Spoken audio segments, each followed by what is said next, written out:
Hello, ladies and gentlemen, boys and girls, children of all ages. It is me, Duke CT, back with you once again. Hope you're having a good Monday, and I hope you had a good weekend, and I hope everything was working out for you because it is it's hot outside, but I think it's nice and cool here in the Duke CT Lounge. How are y'all doing this weekend? And we got some stuff to talk about. They're going to be talking about some good stuff here on the Duke CT Lounge. And if you want to call in and be a part of the lounge, remember there's a link right here, ladies and gentlemen. The link is right here. We just get to call in the show. Remember, you can just call in via, like you see right here, ladies and gentlemen, the link here. You can use your earphones, and you can use your earphones, your little bit of microphone connecting me that way. But if you need to call in to the show, remember you need to call into the show and everything else.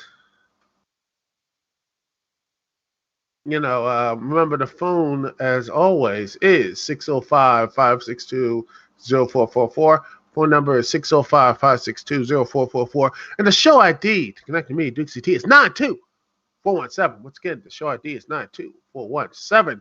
And also, there's going to be interesting stuff. A lot of people seem to like me doing the stream of the sports stuff, live stream stuff. But, I'm going to be doing more of that. In fact, this Wednesday, I am going to do a bit of not only watching AEW, I'm going to do a little bit of AEW and simulcast of the NBA Finals. I mean, both going to be happening at 9 o'clock, so I'm going to watch both. I'm going to be doing, I'm going to be doing both right now. Yeah, it's going to be awesome. That's the plan, ladies and gentlemen. And don't worry, I'm not going to show all the other things and everything else. But it's going to be something like, oh, what's up, Crab 90? How you doing? Hope you're doing well. It's evening, evening, afternoon, whatever you're watching, keeping this up. But yeah, that's the plan. And if you if you have the plan, ladies and gentlemen, that's the plan for me to do it this Wednesday night. And if it continues to go, I will continue doing these sports live streams. And also, right, AEW Double Nothing review will hopefully out this week. So hopefully you will be, hopefully you guys will like that and everything else.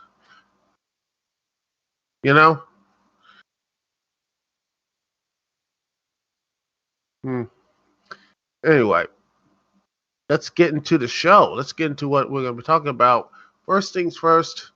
Well, this is going to be interesting. I'm going to talk about there's going to be some heavy stuff here. Let's talk about the big thing, the pro wrestling stuff here. And let's just get into it now. Gosh. Just close this thing here. And you want to call in, again, link there so you can get into the conversation via TalkShoe. Okay. And let's get into it. Put the screen, share the screen. There you go. Yes. President Joe Biden finds non-compete clauses ridiculous. This came out a couple days ago, and um, here it is, and they're saying this stuff right here.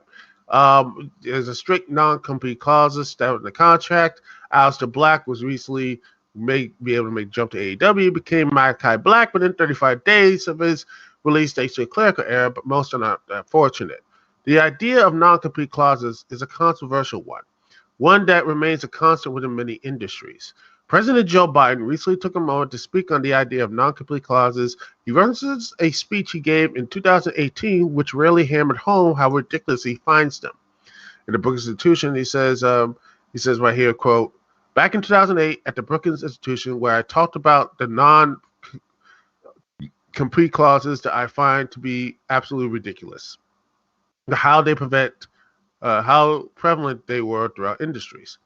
It was then said that 1 in 3 businesses require their employees to sign non-compete agreements that ranges from the top all the way down to lower level employees. The recent study also shows that 1 in 5 American workers are also in non-compete agreements. He does not agree with this tactic, and it sounds like Biden would not sign off on WWE's current non-compete clause structure either. Biden went on to paint a picture of a hypothetical person who was subject to an unfair non-compete clause before saying, imagine if you are in a shoes, you feel powerless, disrespected, bullied, trapped, and that's not right. Workers should be free to take another job if someone offers it. If your employer wants to keep you, he or she should make it worthwhile for you to stay." President Joe Biden did not mention WWE specifically, because non-compete clauses stretches throughout many forms of industry, including the sports entertainment industry. It's interesting to know what the current climate is as WWE continues with business as usual. Personally, I said this right here. The speech is nice, but until there's some executive legislation to deal with this type of issue, this is meaningless noise.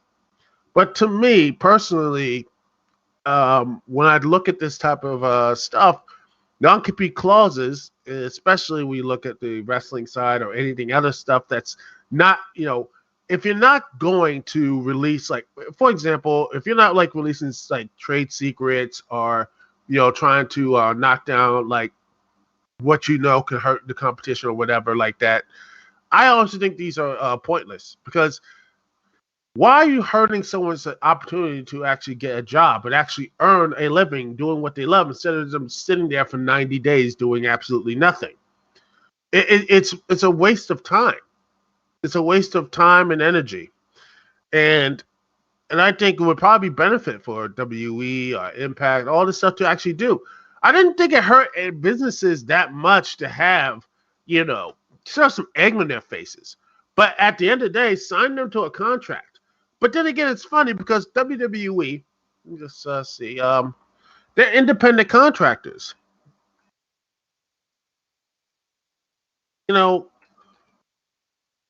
It's very interesting because they can point this out. The independent contractors, they're like right up there with doctors, veterinarians, all this type of stuff. And this, it's very interesting how this they're businessing for themselves until WE says, "Oh, you're business for yourself, but you can't take like dates or whatever.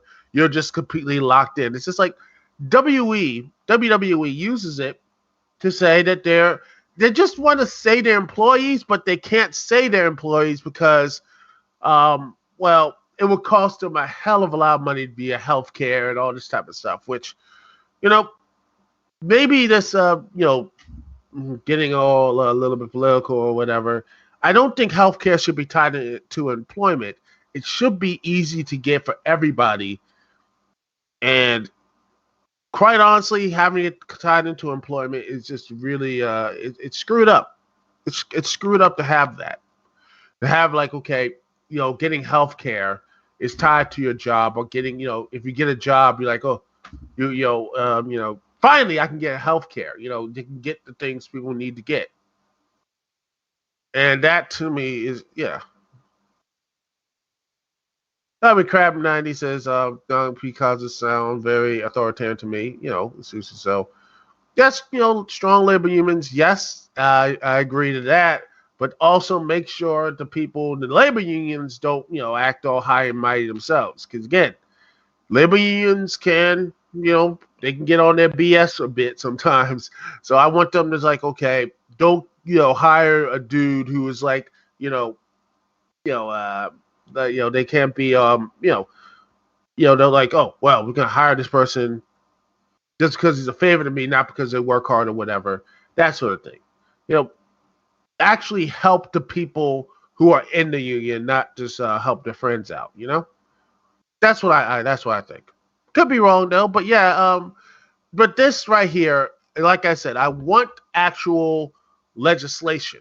And I don't think you get President Joe Biden or any of the people in the cabinet are actually going to get it. This is, again, it's going to be a long while before they actually can get true legislation done on this subject. Because if you want to get legislation into this subject, you're going to actually have, you're going to have like, you need to have, some good, like, maybe a committee, maybe something like that. This stuff right here, it's a nice speech, but how polarized right now in the United States right now, I don't see any of that happening anytime soon. Especially his administration. I don't see Joe Biden pushing this thing out there. It could. I would like that, but again, they barely have the House. They barely have the Senate. They barely have the House. And if you look at the midterm elections, that could be a toss up as well. And I don't know if he actually can somehow pull that off. I mean, that'd be great. Maybe he'll get reelected, but I don't know about that. But if you want to be real, and I don't like to say this, but I think DeSantis is probably going to pull that off in 2024. I hope I'm wrong, but that's a little bit pessimistic.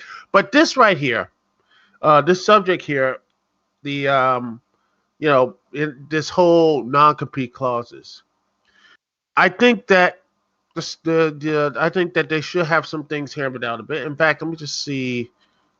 Um, let's see if you know let's see. In California, I think they have a law about that. Um, see, in California law, I think you can actually. I'm looking and seeing here. I'll look here. Let's see if I can find it.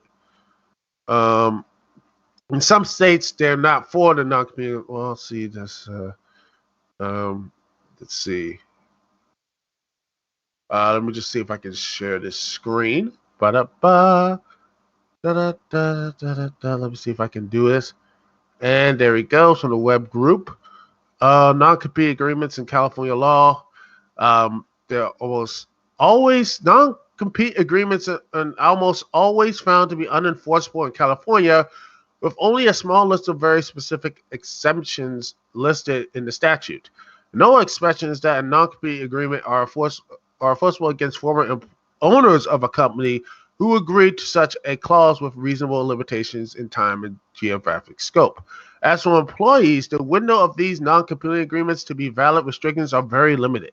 Specifically, these are found in Business and Professional Code Section 1660 and Businesses and Professional Code Section 16601. An employer attempting to hold an employee liable for violating a non-compete agreement will likely be unsuccessful in their efforts to get any type of recourse against the employee unless the employee is unaware of their rights.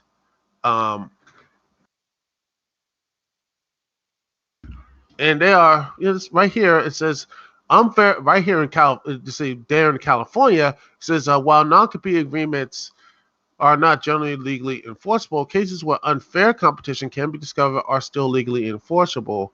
So unfair competition per California law is simply any business operation that is unfair and operates similar to a monopoly, making it difficult for other businesses to compete or even exist in the first place. Stuff like that. And if you have, that's the other. these things. It's very interesting because in California, like I said, there are some states that do not have, you know, do not support non-compete agreements and such. So it's gonna be again a state by state issue, and I don't know anyone in the state that's for non-competes or at will to work states are gonna really fight for this type of stuff. But I could be wrong. I hope that I'm wrong, but I think that's gonna be a long fight, and this and President Joe Biden using his bully pulpit to talk about this issue is good. I don't see in maybe like in the next 5 or 10 years this thing will ever change. Even if he did an executive order, that can be written back from the next president and such.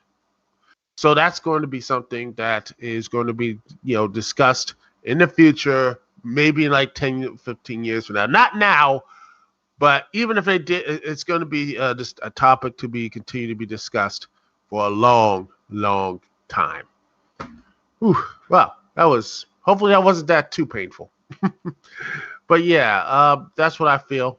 I think the non-compete stuff, I think hopefully they can actually do something, but make sure that the talents who do, not just in WWE, not just in all these other places, but all these businesses, that can be okay. If they are let go, they can be, unless they are like, doing trade secrets or whatever, they can just leave and they can just say, okay, we can just hire you and such. Don't have to wait like 30 days, 90 days, a year, 2 years, 3 years, or whatever. I think it'd be a lot easier or better to do so if they just, that would probably be for best. That would be best for business and the best for the employers, employees, and customers as well. But all that stuff in the comment section and everything else. But that was my fun little politics stuff there. Maybe I'll do a politics stream and just chased all my subscribers away. But until that day comes, we'll just continue on into the lounge, and we're gonna talk about some video games. And oh goodness, I'm gonna rant on some live service games because that's gonna be fun. All right, I'm gonna take a small little break. We're gonna listen to some nice music. And let's see, what's some good music? And before we do anything, what's a good, relaxing music? Sonic the Hedgehog, Gambling Nights, Sonic the Hedgehog 2 Gambling Nights, A Brew Project. Yeah, Brew Project is an OC remix. Thank you so much for listening, by the way. Thanks for Cabby90. And everybody else listening out there via TalkShoe and the downloading, which almost we are around 10,000. We're almost at 90. Almost at 90,000 downloads. Thank you so much for that. Anyway, we'll be right back right at this here live on the Dukect Lounge. Thank you so much for joining me, Dukect. We'll be right back right after this.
And we're back, ladies and gentlemen, boys and girls, children of all ages. It's me, Dukect T, back with you once again. Thank you so much for joining in this lovable Monday night.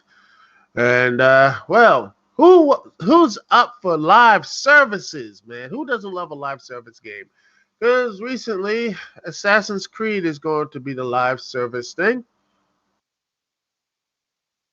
which is going to be Assassin's Creed Infinity and Beyond. Because hey, when I think of stable games and stable online, I think Ubisoft. Because hey, that is a company that is well known for its stability, especially for live service games. Because remember, I can't believe people are doing this. It's still doing the live service hustle, but it seems to work, even though it just damages your stuff. Let's look at this for example. This is this happens last month, like a couple of weeks ago. Because remember this, ladies and gentlemen, we see right here, Marvel's Avengers had to warn players not to stream because it would show their IP address. Think about it. Think about that. How completely, and then what? The reason why it happened was because of a patch they patched in. And by the way, Marvel's Avengers is already just a dead game route. No one's buying it for this. Steam they moved on from it. All this other stuff from maybe it's some PS5 and Xbox Series 1X or whatever they're calling it. There's still players there, but here it is, right here. The most recent patch, a glitch was announced that will flash a string of text across the player's screen. The text is that of a player's IP address. And now, could you imagine, streaming a game, which I don't know why there's people who are streaming this stuff, but my goodness. Imagine like someone using that type of using that type of information to do a lot of like very horrible things to not only to you to you but people around you, or just take your identity away. And I guarantee you, people on PS5 are not streaming using a VPN, not using like Nord, Surfshark, or Tor, or whatever the VPNs that you have, ladies and gentlemen. They don't use that stuff, and I don't know. But I don't think you need to, if it's that bad, you shouldn't need to use a VPN to stream games. What is that? I mean, these things are just and this is right before they did the whole Wakanda update. This is again a live service game. A live service games that was so terrible that this stuff is happening. This stuff happens right here. Yeah, I mean that's what do you call that? What do you call this type of stuff that happens? And not only that, but what about the other, all right, we'll just move this here. Here, let me just see a Wired article talking about this. Let me just, man, thank you for this. Share the screen thing. It's really helpful. There it is. Even though the microtransactions are an issue, because, gosh, you have to grind or you just have to pay for it, which is just lovely. How to get all these type of things. It's just right here. It says one of the most the article goes into is one of the most vital video game memories is actually a travel story. We talked about him playing Final Fantasy, 9, and he just leveled up, that all this type of stuff, but moving across the entire game world and everything, doing all this stuff, looks really cool. Talked about a massive multiplayer online game, doing these type of big hub cities seem to be fun. But yeah, Uh, yeah, to go into the world of video games and such, to go places that it's impossible to go to. And then games as a service right here. It says um, it says games as a service is broadly to set ideals and practices publishers are using to offer players ongoing small transactions to modify or continue the experience. Pretty much, my goodness. I remember when the season pass was just pretty much a ongoing season pass and not really finishing the game, which is so, uh, you know, that's just really is especially these single player stuff. And then you got loot boxes, randomized in-game rewards, and you can buy them and do all this type of stuff, which you don't need to buy them. You can get them randomly, but if you spend like a couple 10, 15, 20, or $30, you can get like all the stuff there easily, no problem, no questions asked. And you have it is basically one of the most addictive stuff out there. And then you just the worlds are so dang big, and now you got all this other stuff. It's just this very is small. Let me just get and see. Well, there's a lot of other stuff here about live services, how gaming services, everything else. It seems to just cut things out instead of just building into these games, these live services games, and it just at what point do you look at these live service stuff is that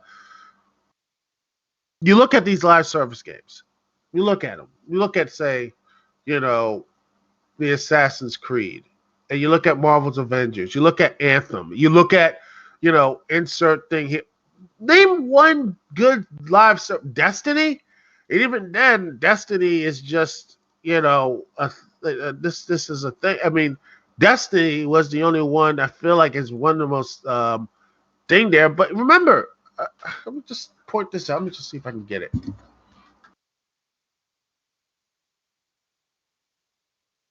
Let's see, game here, because I remember this. Let me see.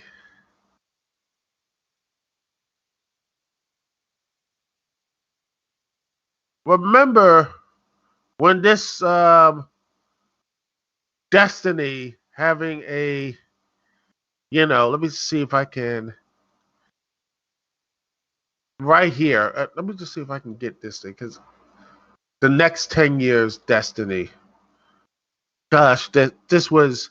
Yep, remember this? Remember Destiny? 10 years, 6 years old.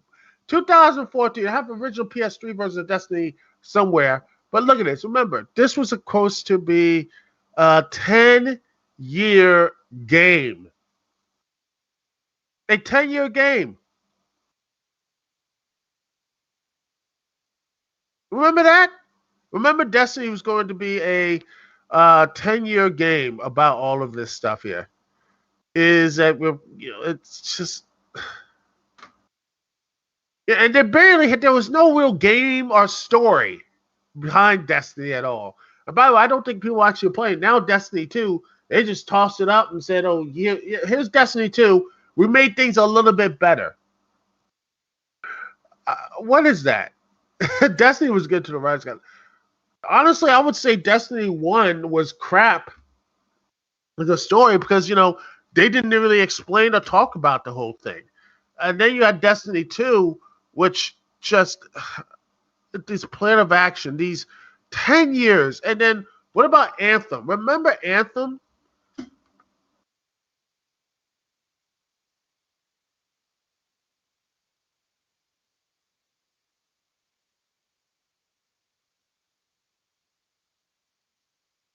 Oh, I can't spell, whatever. Let's see, the blueprint. Well, see, no, I don't want that. Let me just, let's see, the season pass of Anthem.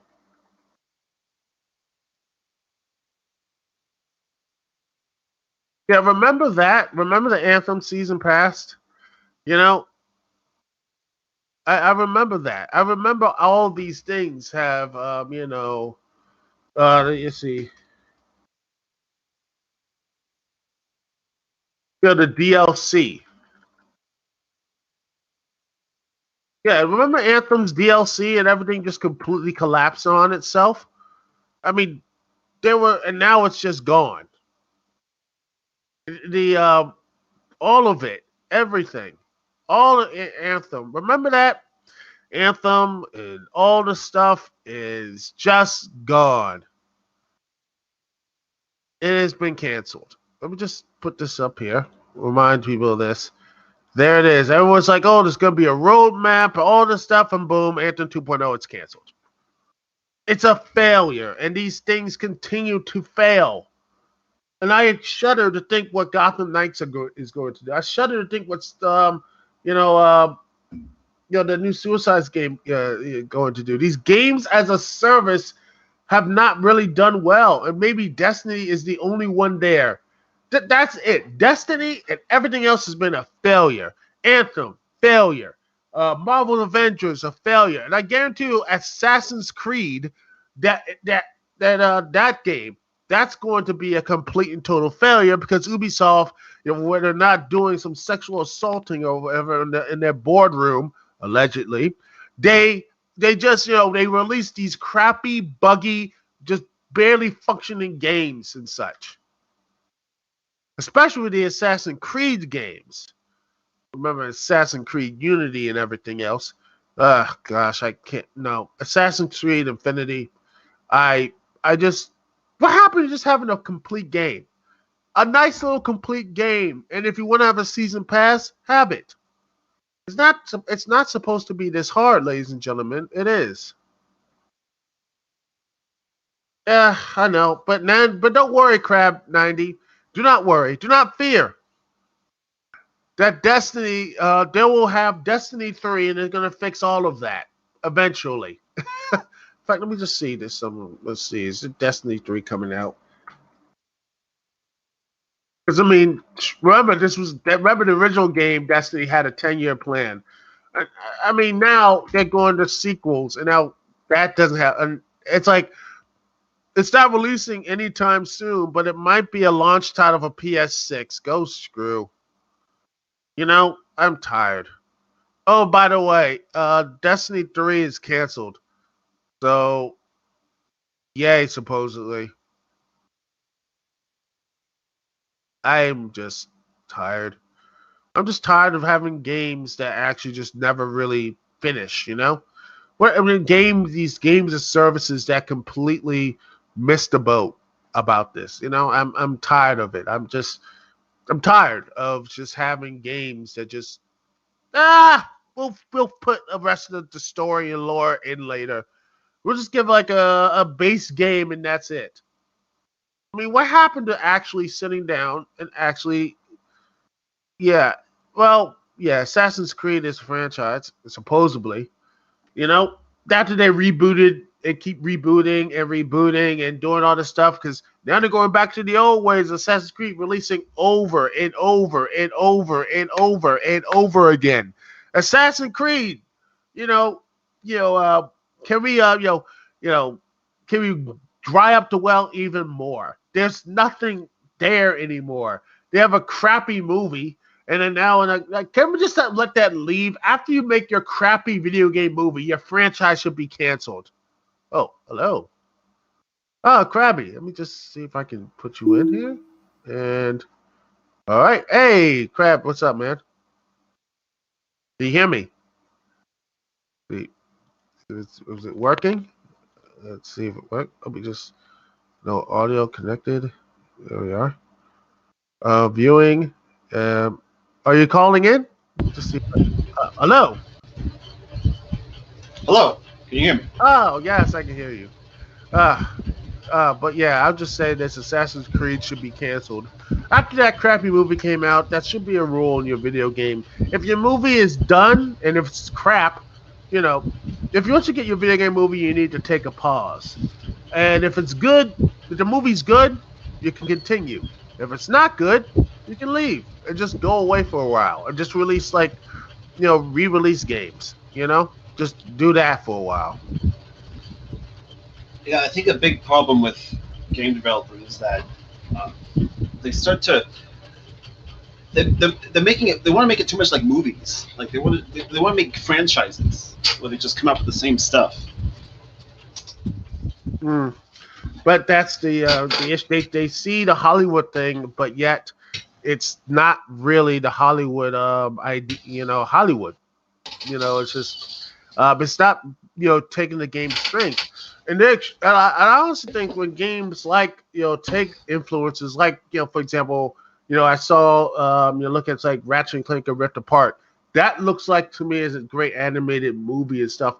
And you move around or that type of stuff is I wish they could do more of, or more of like camera techniques, or make the world seem more alive and that sort of stuff. Instead, it's just we're just trying to make it movie because that's what our franchise wants. I guess it's not actually. Well, that's one reason why I got into the Halo games, because it was so cinematic, but you also were involved in it. The story behind the gameplay was so great, and I'm a big sci-fi fan, so I became a Halo fanboy. But oh yeah. By the way, I'm hopefully. What's your feelings about the Paramount Plus TV show? Paramount Plus? Oh, Halo's gonna have a show on Paramount Plus? Oh yeah, this was one big. You really? I mean, it was one of the biggest things that Paramount Plus was putting their hat on. And they it's from their Showtime show actually. Let's see. Yeah, I'm just looking it up now. Oh wow. Yeah, it is. Directed by Spielberg. Yeah, it's gonna be around that, but like I talked about earlier, is that it's not. They moved it from Paramount series to Paramount Plus to from Showtime to Paramount Plus, and it will supposedly air. It's gonna be airing alongside like new stuff from Star Trek. But then again, I heard that the showrunner is not one of the showrunners has left and such, so it's not looking good. It's not looking as good as it you think it is at this point. It's just I wonder this type of like I said multiple times that I'm worried about this show is because there's barely any. You think after during the whole E3 they would have like some type of teaser trailer or something. I haven't heard anything from that show, the shows, and anything else yet, other than they're losing their showrunner after their first season. Well, I've been hearing about a Halo movie for years, and I did see that independent film, Forward Unto Dawn. It was a short, 1 hour movie. I think it was an hour. Oh yeah, an hour long. That was all right. Yeah. But also, the reason here's something interesting about Halo. Is that it was originally going to be. You remember the movie District 9? Yeah. That was going to be a Halo movie with Neil Blomkamp and Spielberg, Really? all the type of stuff there. But for whatever reason, the production lost, and they just lost the deals. And there were, it looked like they really was going to do something with it. It was like a partner with Microsoft, Fox, and it was going to be. It looked like it was going to be something. Looked like it was going to be something like, oh my gosh, it could be something really, really good, but it just didn't. It fell apart. But we got District 9, and Neil Blomkamp actually got some. That's probably when I think at the end of the day, I think I was a lot better than something like Halo. But who knows? But Halo never really got. It was just been shuffled around for the longest time. So, right. Yeah. Like what happened to Lost. What happened to Lost? The creator of Lost left the project halfway through, and the rest of the writing team didn't know what to do with it. That's why it went off the rails for the last season. Oh yeah, that's the issue, man. You just have no real. They didn't really know what to do with the show and everything. They didn't know. You look at the history of Halo. You look at the history of it. Is that they could have, like I said, it just that it could have really done something really big. It still is one of the best video game franchises out there, but again, I think it's stifled itself because of I think the movies and such a live action movie. Like I said, it was going to be worked with 20th Century Fox and Universal Pictures, and believe it or not, Guillermo del Toro was going to be to direct, and with Peter Jackson as the executive producer. That was going to be the movie, but yet it just never happened. And yet, that's what it is. It's still, and I don't know if we're actually going to do it at this point, but I wouldn't be surprised that they're going to probably do something with this Halo TV series, this limited, this big TV series that they are going to be doing with the series. But yeah, I just don't think it's going to work that If much. it ever gets made, at this point, it's a toss-up. It's good, it's good. If not, whatever. And and if this does not work, I wouldn't be surprised Paramount Plus is going to be teaming up with Amazon or whatever to really recoup their losses over at Viacom. But back to my point of the live service games. I mean, can you tell me one other than Destiny, what other live service games are actually good? Because I mean, the game that comes to mind is Apex Legends. I mean, as regarding like a just continuous game that doesn't really have an endpoint. But other than that, I can't think of one.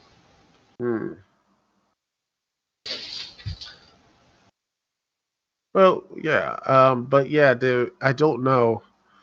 I don't know what it's all in the story. Yeah. This also gets to the point, like, should there be like just continuous games that just go on and on that you just buy season passes for, or is it better to have like just make one game with a beginning and an end, two set points, and you just play through that, listen to the story, that's it. Like maybe if a story goes on too long, it gets stagnant after a while.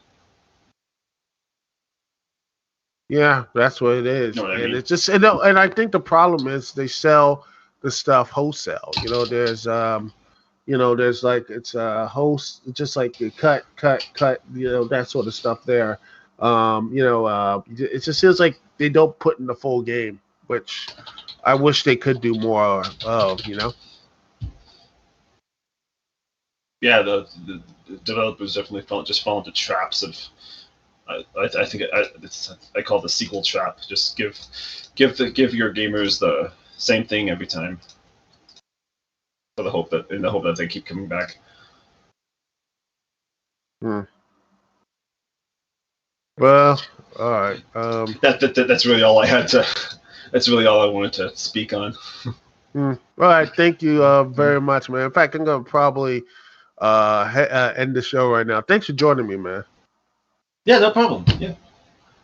All right. See you. Thank you very much. See you. All right, and that's it for the show, ladies and gentlemen. Thanks so much for watching. Thanks so much for being here, and rest in peace to Paul Orndorff, Mr. Wonderful, one of the best wrestlers who did so much for the wrestling industry and everything and such. So thanks so much for watching. It's Duke CT here. Peace and love. I'll see y'all when I see y'all later.